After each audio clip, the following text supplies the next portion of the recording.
Ta-da-da-da-da-da-da. Ta-da-da-da-da-da-da. Ha ha ha. Hey everyone. Good afternoon, good morning, and good evening, depending on where you're watching this. Thank you for joining me today on my live session.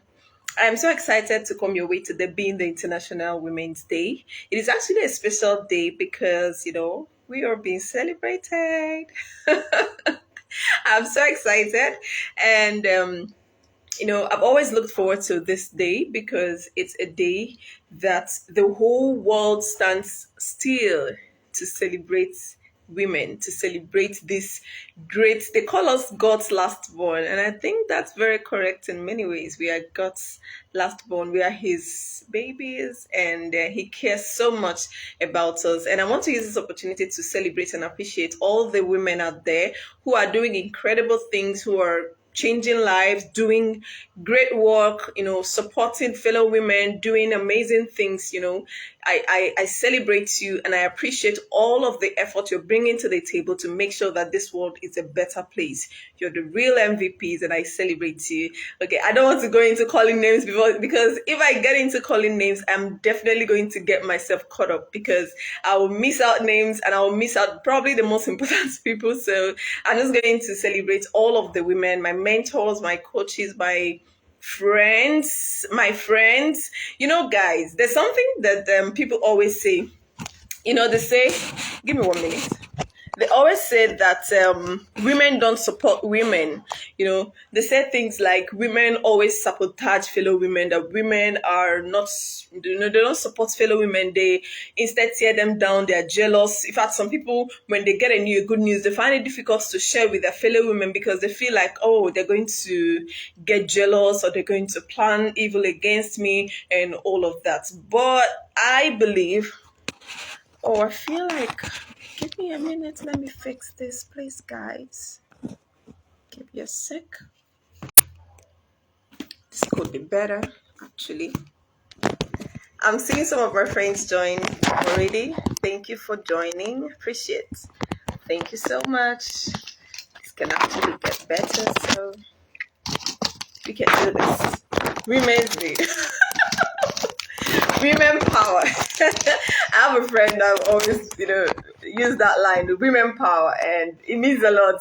Whenever we just say that, we all bust out laughing because that phrase reminds us of a whole lot. It reminds us of where we're coming from. The thing that society has sold us as a gender. They've sold to us that we're weak, we are feeble, we can do anything. But recently we're trying to renegotiate that. We're trying to change that narrative and say that we can actually do so much. Like, we can change the world because we can if we put ourselves to work. And so I want to celebrate all of the women. My friend Mfon, if I'm to mention, I'm going to start from you guys. This lady right here, I don't want to start. I did a video last week with the brand, and I was actually I went all out to mention names, and her name was one of those names. She's my friend. She is, and she's still my friend. Fun was like the god I had in Federal Polytechnic Nekede. I can't write the story of my life as an ending student of Federal what's the name again? Akwa Ibom State Polytechnic without mentioning her name. She was like a big sis for me. I mean, in all honesty, I remember this time when I had this issue in school. I had a missing script, and at the time she was the class rep, so she went all out. I hadn't resumed school as at the time. So she resumed and then learned of this situation, and she went all out. She went all out to make sure that my script was found. In fact, that became eventually the best result I had at the moment. And I think it was an A B or so. I was very excited, and it was courtesy of Abby. If not for her, I would have carried that course over, honestly. And babe, I give it to you like you were. And I remember it was in her house. I eat most of my breakfast, lunch, and dinner. I wore a lot of her clothes, I should mention too. She was just this amazing human that God brought my way until now. She's not stopped being amazing. I celebrate you, babe. I celebrate you. And the theme for today, for this year's Women's Day, is embrace equity. And it's such an important thing that we begin to, I mean, men and women begin to accommodate the fact that women should be given a position because they also carry what it takes to make a difference. So they should be given an opportunity to, bring what they have to the table. They should be given the opportunity to, say their mind, offer the solution that they brought because they're also, a part of this entire game and system. Okay, but that's not the discussion for today. If you saw the post I made yesterday, you'll remember that I said we'll be talking about the mom every teenager, every Gen Z wishes to have. The mom every Gen Z wishes to have, because there's a particular type of mom that every Gen Z wishes to have. So as we celebrate the women, we should also bring this to the table, because you're being a woman or you're being a mom is going to invariably affect the kids that you do have, particularly if they are Gen Zs, okay? So, and they have expectations. Mamoni, thank you for joining me. I love you, ma'am. Happy Women's Day. I know I've wished you this morning, but I'm also going to say that again. Okay, so thank you so much. Thank you. So they also should be given the opportunity to at least explain or say what their expectations are. And so as a teens coach, I'm going to tell you for free the kind of mom every Gen Z wishes to have. There's a kind of mom that they wish to have. And by the way, every one of us who are adults today, we were once teenagers, and in our head we had a picture of the kind of mom that we wanted. And sometimes if we were given a chance, we would mold our mothers into the image that we want them to have, into the character, into the personality that we want them to possess. So today, let's try to kind of extrapolate what the kind of mothers every Gen Z wishes to have, every teenager wishes to have. What are the qualities? What are the attitudes? What are the personalities that they desire to see in their mom? So first of all, let me also say that all teenagers are unique. They have their different needs. They have the different personality, which is also one of the things that would tell the kind of needs they would have. They have different tastes, things they want, things they desire, and all of that. So all of them would not have the same needs. All of them their needs will not be equal. But we can look at some of the generic factors of, things that teenagers will actually desire in their mothers, and begin to look at that. I mean, whether you're right now, Prince Will, thank you so much for coming. Thank you. So if you're a mother right now, or you're a mother to be, or you're a big sis, or you're a caregiver, you have a teenager in your custody, these are some of the things they look out for. These are some of the expectations they have. I'm saying this because I've worked with them for over 2 decades, and I can tell you for free that these are the needs that they have, and they would be so excited if we begin to consider these needs and become better moms for our Gen Zs, for our teenagers. Okay, so let's look at the first one I have here, is being supportive. Teenagers desire that you are a supportive mom. Being a teenager, I would always say, it's not a walk in the park.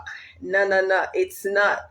It's a whole lot. It's a big deal. So teenagers will desire to have a supportive mother. Not a mom that do not care, not a mom that, wake up in the morning, you go your way, they find their way, everybody is or your. No, find time to put in work in raising them, find time to put in work in them, identifying what their needs are and meeting those needs as much as possible. Okay, so being an adolescent, I've said, is not easy. By the time we begin to be more supportive, we can make a lot of more difference in their lives. Okay, being there to offer them encouragement, to support them, to provide emotional support, because many times, menstruation and ovulation comes with a lot of wahala.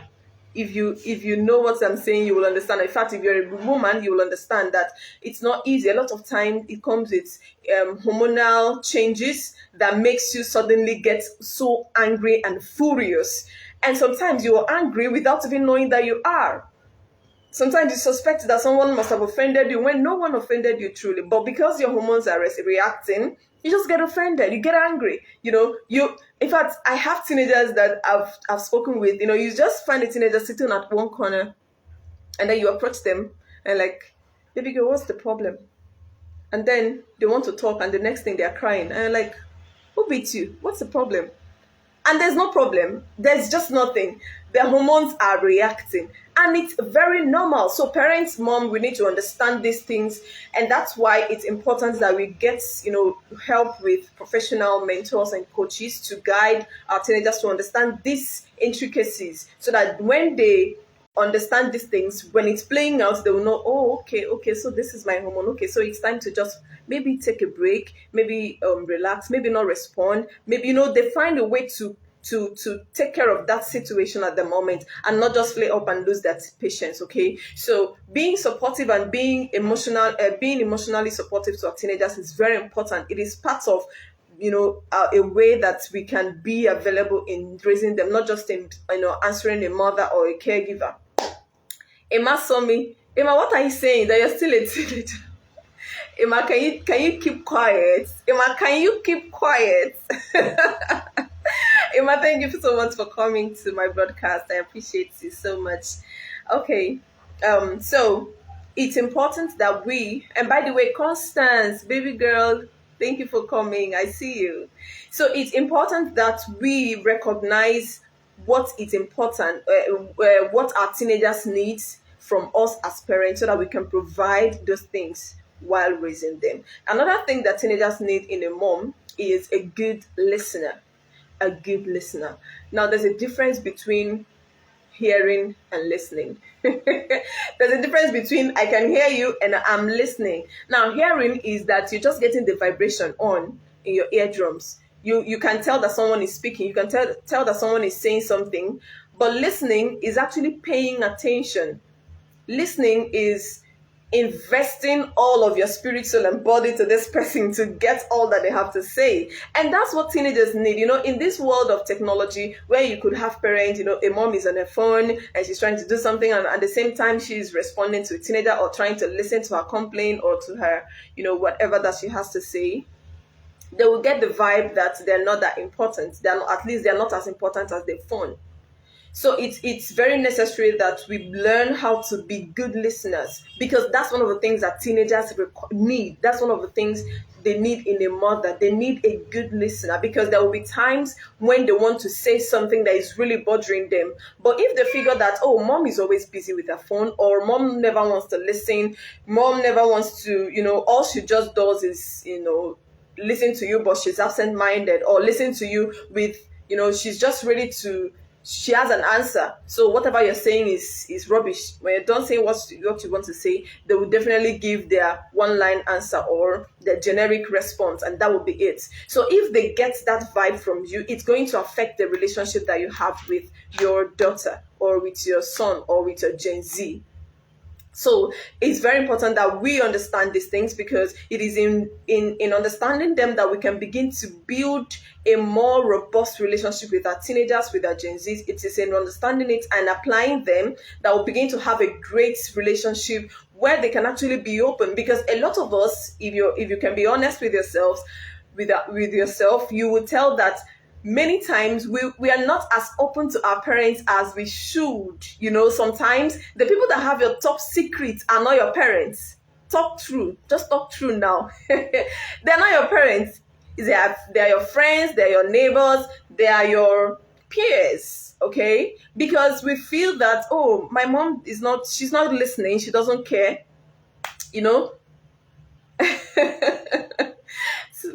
Emma, can you just let me be?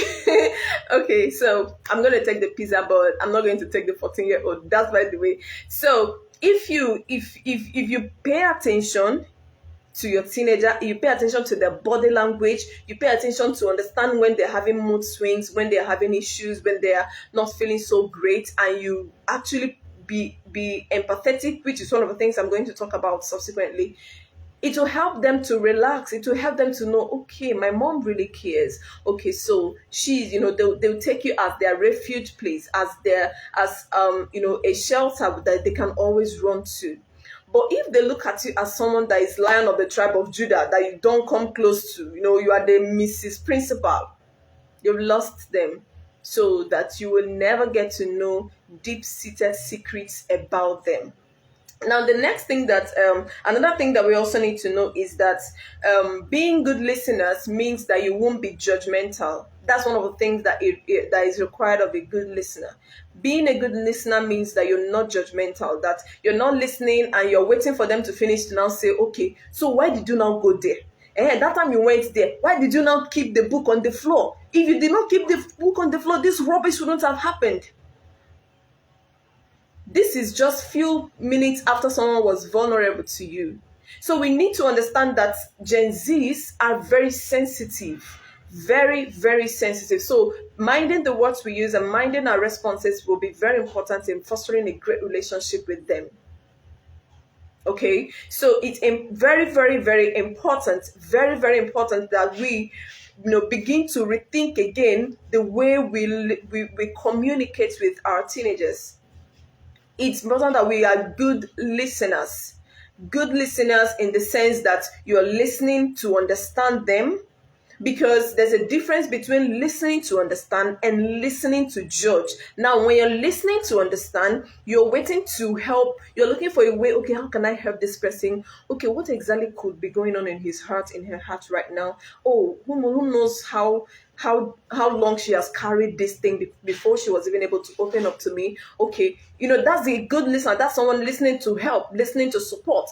But someone listening to judge is like, okay, tell me. That time you now went there, what now happened? That time, so what time did you now leave house? Okay, you're not coming. Do you know what time it is? All of those, you're going to lose them. And maybe they're just telling you the step one. They have like 20 steps of things that happened. And they've just done one step and you are all, you're yelling and you're already all over the place. They will not be like, okay, they'll better advise themselves that, if you know what is good for yourself, don't get to the next step. Don't tell mommy the next thing. So we need to, as mothers, begin to understand our teenagers, be great listeners, listen to help, listen to understand, listen and be empathetic, okay? Because that's the only way that we can begin to, build this bond with our, children, with our teenagers. Otherwise, you're going to lose them to their friends who do not know better, but at least they're empathetic. Their fellow foolish friends, they'll be telling them, this is what I did. And they'll be like, oh, more, you did well, oh. They'll be hailing them. That's what they want. Now, whereas I'm not saying that you should accommodate their shortcomings, but you should, first of all, love them enough. You should support them enough. You should be a good listener. Listen first. Listen to help. Listen to understand, okay, what's their perspective? Okay, what are the things, that led to this? Okay, how did I, as a mom, what was my contribution to this situation? Because there's a type of mom that if I happen to be, my child will not be found in certain circumstances. So it means that whatever situation they find themselves, I have a contribution there.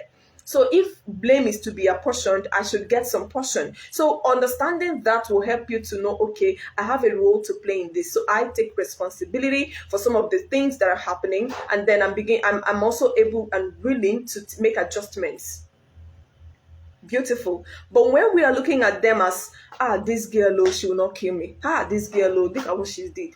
Look at what she's doing. Look at what she's doing. This boy will not kill me in this life. If you're bringing that approach, you've already lost them. You're already being judgmental. You're already being dismissive of whatever they are saying. And they're going to get that vibe. Trust me, teenagers are very smart. They are woke. They are smart. They will pick it and they'll be like, okay, so this is the last time I'm going to have this conversation with mom. Obviously, she's not interested. And that's the end of it. Forget it. So, and you don't want to get into that corner. So I'm saying this not just for parents too. If you're also someone that works with teenagers, a teen mentor, a coach, or a counselor, this is also important because in dealing with teenagers, a lot of time They may come with, probably you've given them an instruction and they don't do it. They may come over and over with the same problem, and you'll be pushed to the wall to dismiss them or get offended. That's not the time. That's not the time to judge them. It's a weakness that, patients can help in dealing with. Okay, very important. Now, the next thing that teenagers desire, Gen Z's desire to have in the mother, is respect. Respect their independence. Respect their independence. So teenagers have independence. In fact, as they're growing, they're becoming adult. The more they're becoming adult, the more they're going to adulthood, the more they are, desiring to be independent. That's when you begin to see a teenager say, I don't want to sleep in the same bed with my brother. I want to have my separate bed. Or I want to have my separate spoon. I want to have my separate plate. I want to have, that's when they want to now, that big auntie thing is beginning to come. That big bro thing is beginning to come. So we need to give it to them. It's a natural tendency. It's nothing abnormal. It's very normal. So we need to understand and allow them that space. Okay. So it's very important. You're raising someone. You also need to know that you're raising someone who will soon become an adult. I look at myself today and I'm like, was it not just yesterday that I was a teenager? Wait, too. Was it not just yesterday that I was struggling with all of the teenage issues and all, but now here I am. In fact, recently I was talking with my husband. I told him, do you know that it takes a lot to be an adult, but we so many times we underrate adulthood, like we underrate it. It takes a lot to be an adult, but at the same time, it also takes a lot to be a teenager. For instance, when I was a teenager, I won't leave the house without telling my mom where I'm going to. I won't leave the house without explaining to my parents where I'm going to, or I won't come late without explanations. Okay, but today I can make any movement without talking to my mom, without letting her know where I'm going. In fact, if I let her know, it will be out of my magnanimity. It will be out of, okay, let me just honor her and tell her, okay, this is my movement. And it doesn't have to be all the time. I do not owe her any explanations. And that's what it is, because I'm an adult, I'm grown. So you need to also understand that the children you're raising, you should raise them for independence. You shouldn't raise them for dependency. You should raise them for independence. It should be that by the time they are grown, by the time they are teenagers, you are bringing them in the right track that will lead them into becoming an independent adult. Not by the time they are 20, they go to, they are in school and they're calling you, mommy, somebody is disturbing me. My roommate, she does not want me to stay here. You should expect that they should be able to handle life issues. They should be able to handle life, irregularities. That's what makes them adults. Okay, so it is very important that you have that as a mother. It's very important that you have that, because we need to recognize the fact that our teenagers, they have expectations in their head. They have expectations of things they want from their mom. They have expectations of things they desire from a mom. And then, begin to give them that opportunity to, become that kind of mom that they desire to have. All right. Then the next thing we should also realize is that, like I said, we should raise our children for independence. Scripture said in Proverbs chapter 22, verse 6, it says, train up a child in the way he should go, and when he is old, he won't depart from it. So when you train up a child, when you raise a child in the way he should go, when he is old, he won't depart. Meaning that I know where my child should go. And when they are still kids, that's the opportunity I have to put in them all that they need for, in an independent adult journey. So I put in all of those, all of those things in the box, so that when they pick up the box and they leave, I know I've settled them. So I don't come at age 30, I'm trying to do a damage control in the life of my daughter or in the life of my son, because of an error I did not correct, or because of a process I didn't put in place in their childhood. I will come as an adult, I'll start carrying cane to flog a 19-year-old, a 22-year-old. That one is an abuse. So we should understand that we're raising our children for independence. We are raising them so that tomorrow they can make decisions on their own. They can make choices on their own. Relevant, important choices that will, move their lives forward. they will have, they'll have the tools needed to make choices. It won't be that, oh, I need to, okay, oh, it's time to, what now? I want to choose a friend. Who will be my friend? Mommy, what kind of person should I choose as a friend? No, no, no. At age 22, that's a problem already.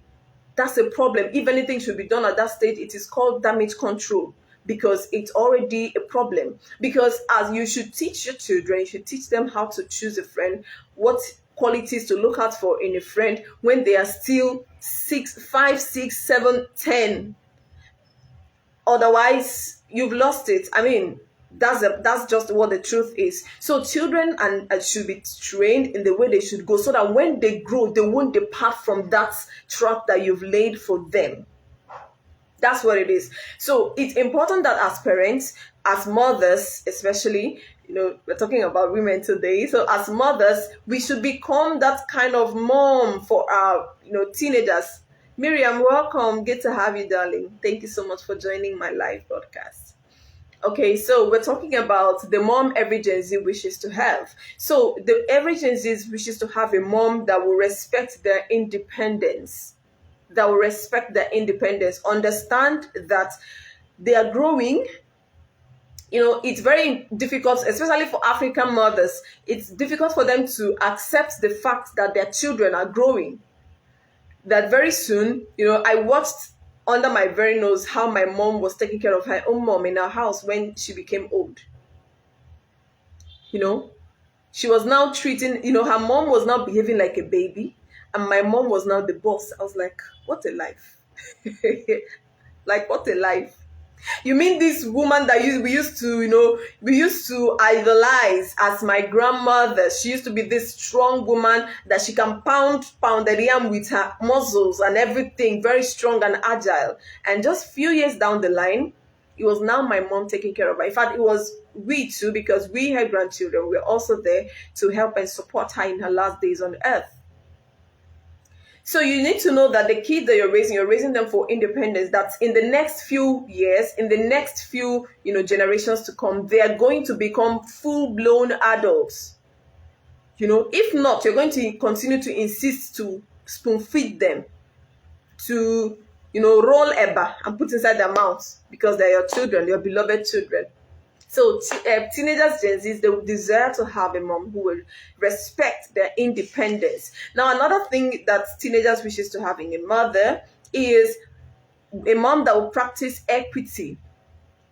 Now, what is equity? Of course, the theme for the International Women's Day this year, 2023, is embrace equity. Embrace equity.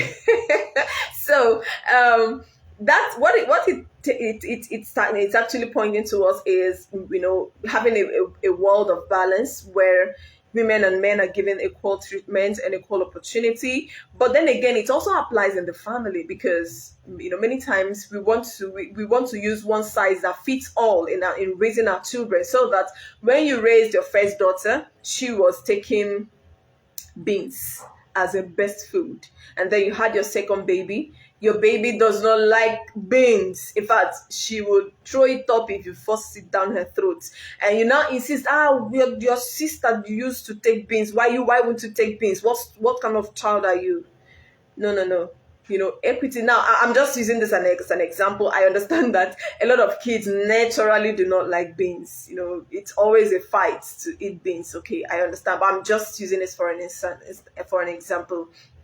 So when you have a kid who is responding in an opposite way to how the other daughter or child of yours is responding, it's not time to compare them. It's not time to compel them also. You don't compare or compel. You don't insist, your sister used to take beans. What is wrong with you? Don't you know that you need beans to grow? You're now, suddenly you're now fighting, you're tying wrapper, and it's me and you today, you must eat these beans. Okay, so let me paint another picture that may be more understandable. So let's take it, for instance, you have two daughters, and then one. Okay, so let's say that you came home on a very good day, and then you bought some fruits and you wanted to give it to your two children, and then you gave banana to the child, the first daughter, and then um, um, you also brought out banana to give to the second daughter. But then you remembered that the second daughter is allergic to bananas, that you can force the banana down her throat, but each time she takes it, she would react. She would either have a skin reaction or throw up or things like that. But because you want to be the Mama G, you force it down her throat. That's not equity, you know, that's not equity. So practicing equity is recognizing that, okay, this one likes banana, whereas this other one prefers apple, because this one responds to is allergic to banana, so it would be injustice on my end to force it down her throat. So the same resources that I used to purchase two bananas, I could use to get one banana and one apple.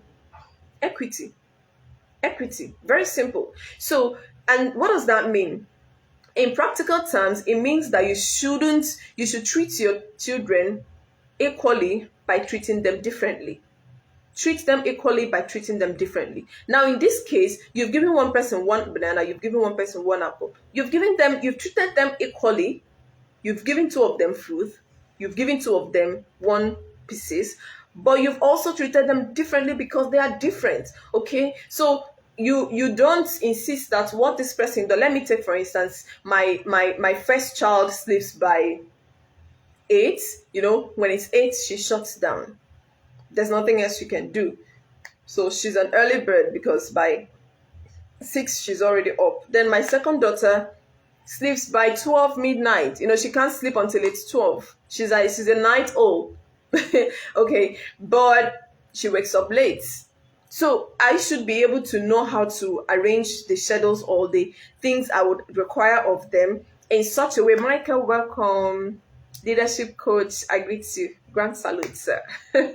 Okay, so it's important that I begin to understand that these two kids of mine have very different needs and begin to respond to them in different ways. Begin to, okay, so if I have something I would want the first daughter to do, I would know, okay, you do it at this time to enable you take your rest when you should, or this other one you would do it at this time to enable you take the rest that you need, and all of that. So doing that, practicing that equity would ensure that everybody is, getting the unique treatment and equal attention, while being also treated differently because they are different. They have different personalities, they have different needs, they have different,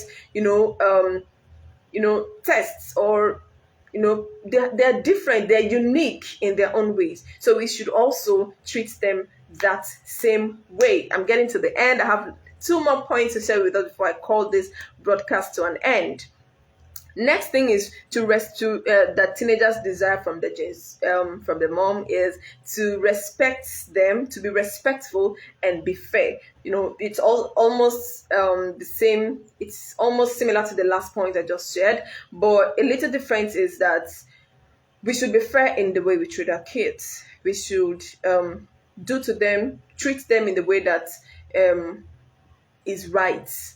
I mean, what special joy will you have in giving them a function that or telling them to do something that you truly know that they can do, or they're not able to do because of their age or their level at the moment? It makes no sense. So we should be able to give them just what is enough, or what they need to do at the moment, as at their level of both strength and exposure and all of that. So it's a very important factor. Treating teenagers with respect and fairness is a necessity. It is a necessity. If we're going to build a great relationship with our children, it's important that we treat them with respect and fairness. You need to teach them respect by respecting them yourself.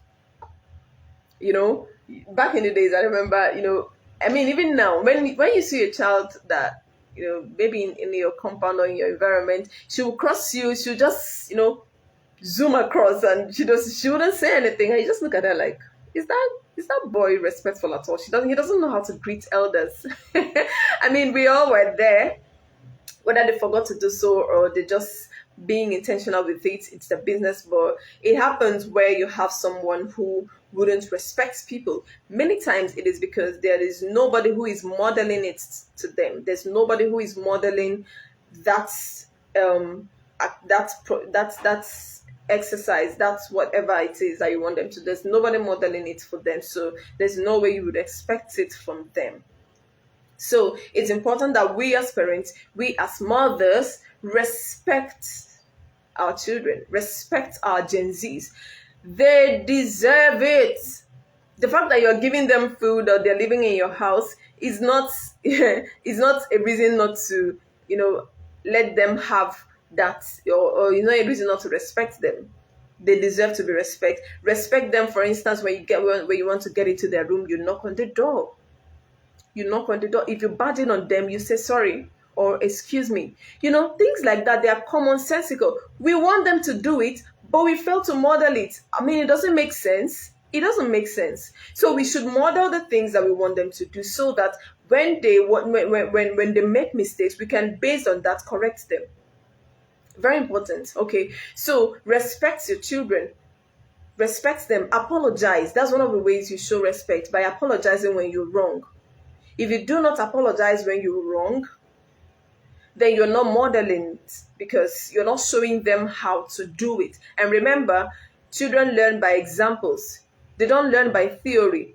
You don't tell them, read it up. You're not the lecturer. You're the parent. You're the mom. And guess what? Mothers have a stronger emotional attachment with their kids, and so also do they have the chance to impact them. We have a greater chance of impacting and influencing our children. So if we don't take that space, if we don't take that opportunity, when we lose it, we make an enemy of our kids, and that's very terrible. I have a teenager who once told me that, Auntie Precious, I don't want to ever go to my house again. You can imagine. I mean, I don't want to face my mom. I don't want to see her. One once said to me, I'm not sure, they need to tell me who my mom is. I'm not sure she's my mom. And you see, at the end of the day, it is not really like, maybe it's not necessarily that the mothers hate them, but they're not modeling the kind of, thing in their head that they desire. They're not modeling it. And like I said before, if you don't have communication, if you don't have time to have conversations with your teenager, there is no way you talk with them. You don't know what they're thinking. You don't know what they're going through. You don't know what, is in their head. You are just in your own zone, and they're in their own zone, and everybody's just coexisting in the same environment in the name of family. You will lose them. That's why when they go to school, they don't come back. During breaks, they will tell you, I'm doing projects. I won't come back. There's no project. They are staying there for the peace of their minds, because they prefer it to your environment. They prefer it to cohabiting with you. So the best thing we can do for ourselves as women, as mothers, is to create an enabling environment for our young people, for our Gen Z, so that they would look forward to home moments, to moments in the family, to moments with mom. They will look forward to it. Okay. Then finally is understand and be empathetic. Okay, one more point. This is the second to last one. Be understanding and empathetic. I mean, this is just commonsensical. Teenagehood is not a small thing. It's a very challenging moment. It's both challenging and stressful, I would say, because being a child, everything is provided for you, everything is given to you. You're basically floating. You don't understand that the world is hard. You don't understand that Buhari is the president. You don't understand that they just rigged our election. You don't understand anything. You're just being an innocent, child, and just cruising. You come home, there's food on the table. You don't know how the food came about. You don't know whether your mom went through this thick and, storm and everything to get the food. You do not care. You're just cruising. But after a while, you begin to understand that, okay, after a while, from being, taken care of, you're not asked to take care of others. And you're like, wow, is that where we are now? Is that what we're doing now? And from having someone bathe you in the morning, dress you up, you're not having to bathe another person and take care of them and take them to school. That's a big thing. That's a big deal. From that, you now have to be the one to do the laundry, do the dishes, do the cooking and house chores, home drills, blah, everything. You're like, I'm stressed. I'm so stressed. When teenagers tell me, Precious, don't have time, I don't have time. I understand with them because usually they just all they do is Disney. They just watch Disney and they are cruising. But suddenly demands are being placed on their time. They have their schoolwork, they have their home drills, they have a lot of things now taking their attention. So it's a whole lot. So we need to understand and be empathetic so that when a teenager tells you I don't have time, sometimes I laugh though because I'm like, you don't have time? How do you mean? Me, if I'm an adult and I'm saying I don't have time, you that is a teenager, what do you mean you don't have time? So it actually makes me laugh. But then again, I remember that it is a true reality because that 24 hours used to be for cruising. Now a lot of things are placing demands on those 24 hours. So we need to understand with them that they are going through a lot. They are.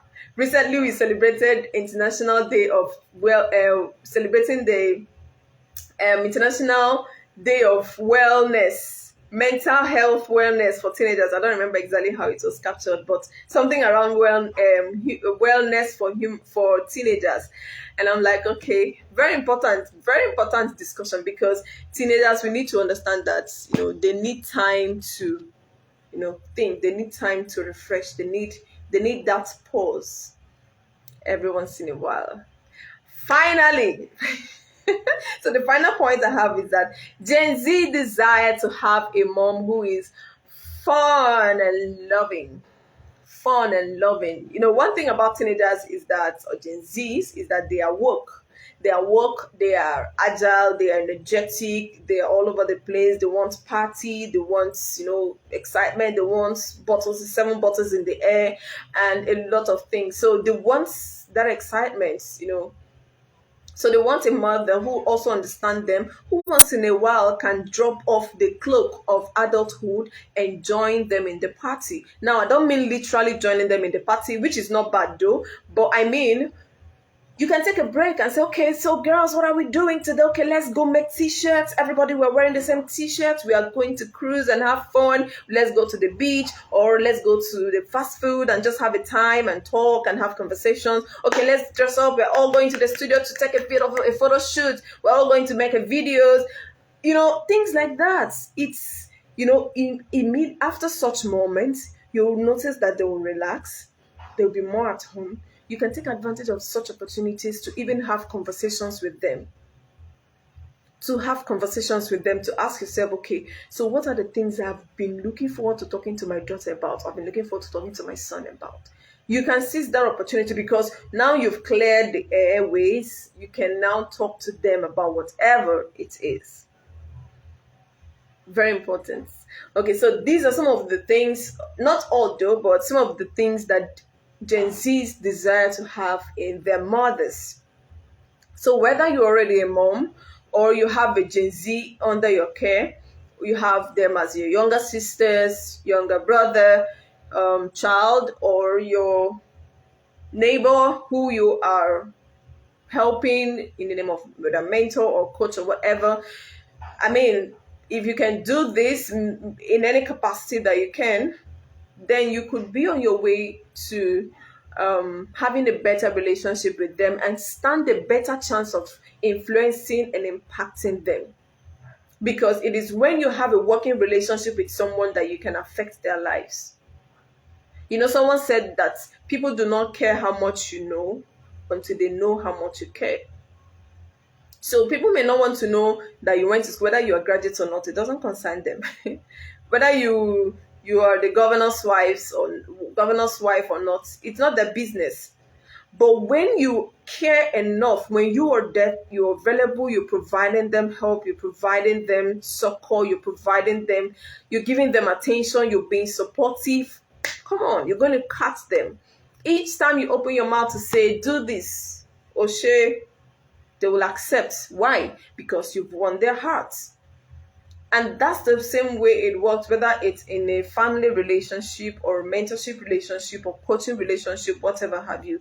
It's important that we take note of these things and begin to consciously make ourselves available for helping our young ones. I was having a conversation with someone yesterday, and I told her that it's unfortunate that we don't have a lot of people out there who are actively available for young people as coaches, mentors, and all. We are very few. In fact, the best arrangement will be one teenager, one coach, one teenager, one coach. So there can never be enough hands in this field because we have a lot of people in the other camp snatching our teenagers in their numbers. I don't want to call names here, but we have a lot of people, a lot of people who are out there, brandishing themselves as coaches, but they are wolf in sheep clothing, and they are gradually grabbing our young people. They are following them. So whatever we can do, whether as mothers or as coaches or as mentors, whatever role we can play to ensure that we are actively available for them, open for conversations, open for assistance, open for support, we're going to be doing the world a big service. Okay? All right, so that's how we come to the end of this talk, this conversation. Thank you so much. Once again, happy International Women's Day to all the women out there. Celebrate you. I'm so sorry. I'm being overly dramatic, but I mean, today is Women's Day. Come on. DJ, give me music there. DJ. Okay, sorry. My DJ is asleep. Okay, so I think I'm having enough cruise here and it's time to go. Thank you so much, guys, for coming live with me. Thank you for dropping those wonderful comments. I really do appreciate it. If you're watching the replay, please put a hashtag and let me know you're watching the replay, and drop your questions. If you have any question that you would want me to address, you can also send me a DM. I'll be available. I'm very much excited to respond to you. Miriam, I see you. Toile, girl. Toile. Okay, so thank you, everyone. Thank you so much for being a part of my journey. Thank you for being a part of my life. Thank you so much for all the support, all the encouragement. Guys, there's one more support I will need from you. My book is ready, and thinking about it gives me a lot of chills. It makes me remember the long nights of writing, researching, all of those. And man, this is like I said, this is not just it's a big deal for me. In fact, it's a big deal for me. So I want to appreciate everyone who has been a part of my life, and part of my journey so far. Thank you so much. God bless you. Happy International Women's Day. Embrace equity. Bye-bye.